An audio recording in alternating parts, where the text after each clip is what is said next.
What's up everyone? Welcome back again to my YouTube channel. Ngayon, pag-usapan natin ang part 4 kung paano nga ba mag-sales talk at mag-strategy, okay, para makapag-close ng deal sa ating mga client. So, ituloy natin yung ating journey sa ating pagiging financial advisor that time, okay, sa pagbebenta ng insurance. So, makita nyo ulit sa ating thumbnail, okay, meron tayong unang nilagay doon, okay, na yan, so yung merong mga barong-barong bahay na sinishiran natin ng insurance.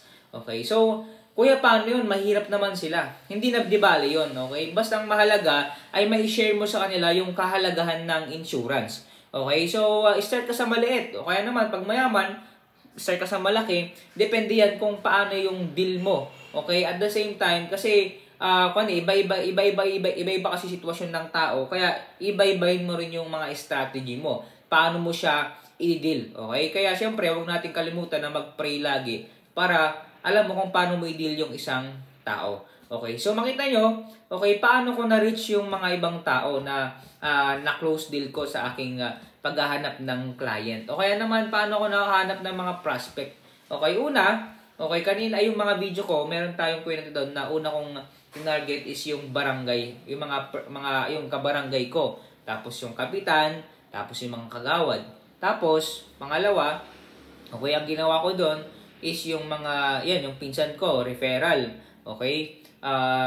Kumbaga, nirefer niya ako sa mga kilala niya, pinuntahan namin. Tapos, kapag merong kaming na-close deal, hati kami.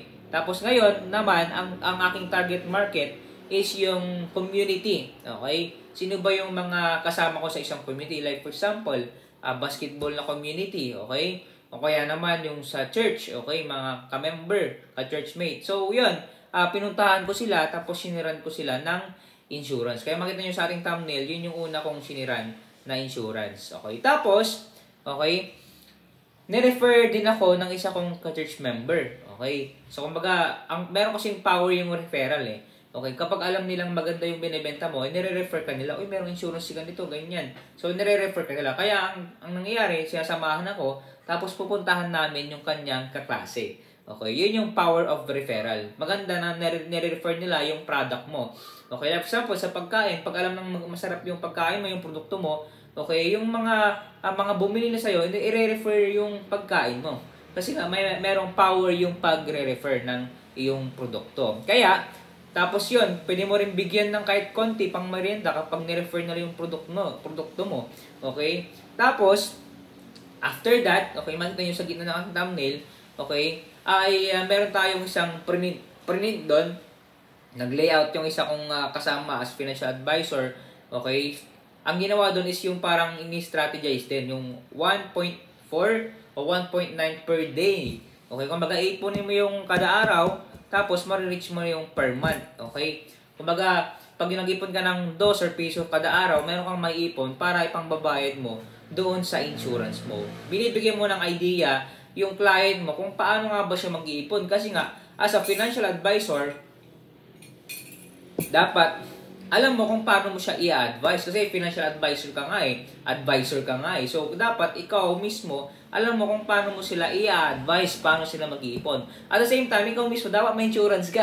At the same time, dapat marunong kang mag-ipon ng pera. Kasi kung di ka marunong, paano sila maniniwala? Okay? Kaya, merong prinin doon yung aking kasamahan na as financial advisor. Okay? Kumbaga, ini-strategize din niya yung 1.4 per day para ma-appreciate ng client.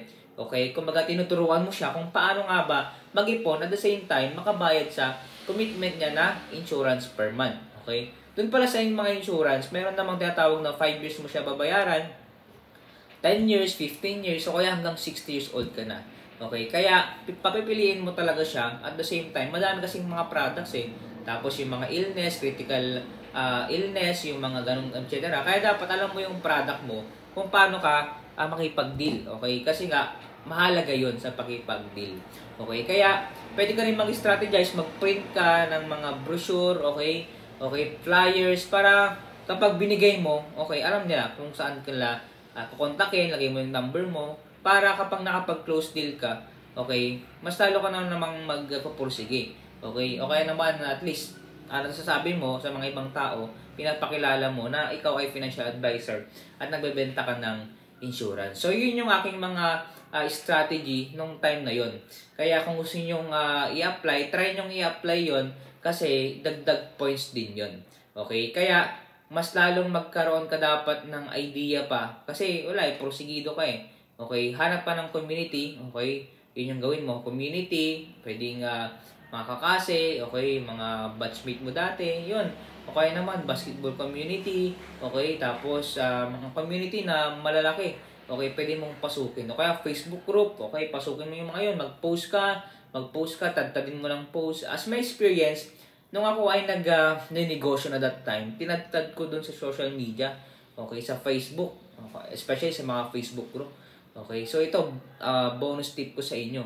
Ang gawin nyo, mag-layout kayo, ilagay nyo yung mukha nyo, okay, tapos yung mga, sinishare, yung mga product nyo, tapos, i-share mo sa Facebook mo, tapos, i-share mo sa Facebook group, tapos, i-share mo dun sa mga madami pang Facebook group, okay, kahit 100 shares, okay, okay lang yun.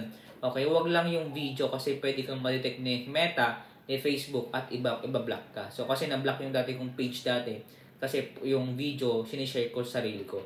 Pero ngayon, pwede ka namang mag-share, okay, ng picture lang. Okay, so wag kayong mag-share ng video. Yun, strategize no. Kung gusto nyo, everyday kayong mag-post, sige, everyday, para makapag-close kayo ng deal. Okay, kasi maubusan ka ng idea kung nangyari kamag-anak mo na sharean mo na, community mo na sharean mo na, kabarangay mo na sharean mo na. Tapos pwede rin sa mga school, okay? So na-sharean ko rin yung mga teacher. Kaya susunod natin na video, i-share ko sa inyo kung paano ko na-close deal yung mga teacher at the same time mga businessman din. So sa part 5 natin, okay, abangan niyo po 'yun at magbibigay ako ng insight doon at the same time kung paano ko nga ba na-close deal yung mga tao na yon. Okay, nakakuha sila ng insurance at the same time ay nagma-monthly sila that time. Kaya stay tuned ka dito sa mga vlog natin. Ay sinisigurado ko na mga na-experience ko na, especially ngayon yung mga sinishare natin ngayon is yung mga tuloy-tuloy na yan na mga na-experience natin. Kumbaga kasi yung journey ko yan that time at the age of 17, 18, okay, nung ako ay financial advisor. Para lang magkaroon kayo ng idea kung paano ako nag-start at the same time paano ko na-enhance yung aking skills sa pagbebenta. Kasi kailangan mo talagang magbenta eh.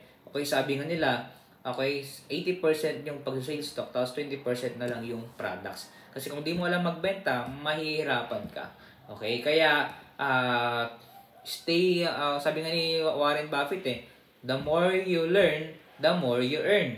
Okay, kaya dito sa channel to ay gusto natin kayong tulungan lahat ng mga entrepreneurs para kung paano nga ba magbenta at makapag-close deal.